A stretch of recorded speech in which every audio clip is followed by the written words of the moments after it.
As an analyst writing about the Middle East, you go through dark days, but this really is the darkest time of my time as editor of the Middle East Eye.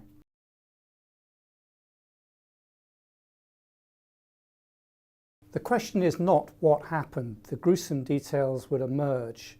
The real question in my mind is why. There are Saudi dissidents, but Jamal Khashoggi was not one of them. He was a regime loyalist. He was a Saudi loyalist.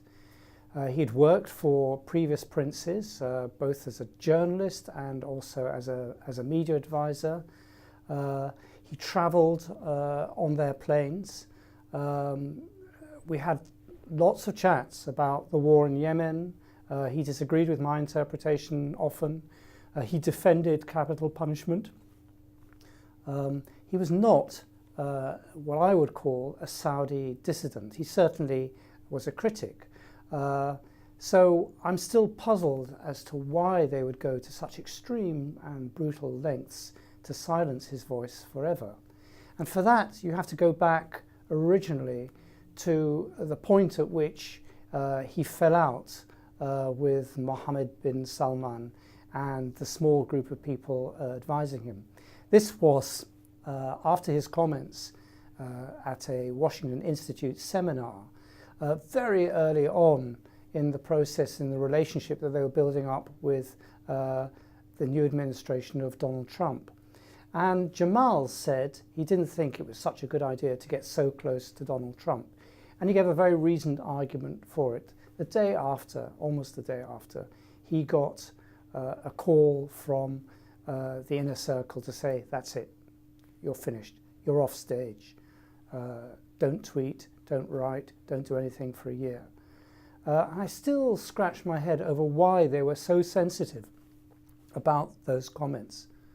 He chose Washington as his capital. He already had a flat there. He got himself a job as a Washington Post columnist, so he got an income. And he talked about plans to set up his own think tank. And it would be about the Middle East, and it would be about freedom of the press. It finally dawned on me that had Jamal decided to set up in any other capital, let's say London or Doha, I don't think they would have gone to such extreme lengths to silence him forever. It was because he decided to set up in Washington and in DC that there would be an alternative, reasonable voice competing with the narrative that they had spent millions of dollars trying to buy in Washington, that convinced them that he had to be silenced forever. Again, we're living in a bizarre world, half with one foot in the 21st century and the other foot in a time of sort of medieval barbarism.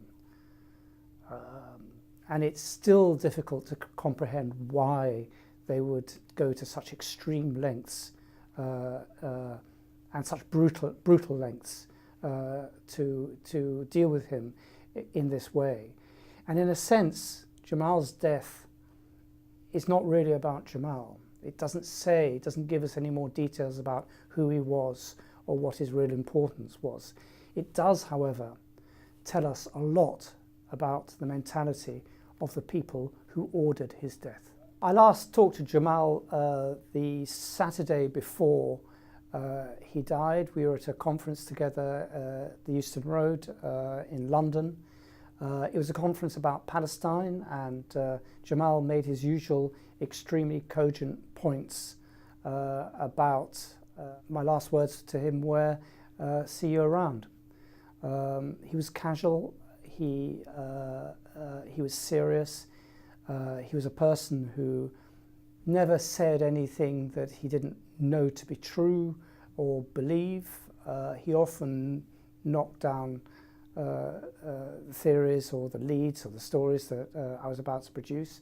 And I often checked facts with Jamal, as did other writers and journalists about Saudi Arabia. And really I shall miss him.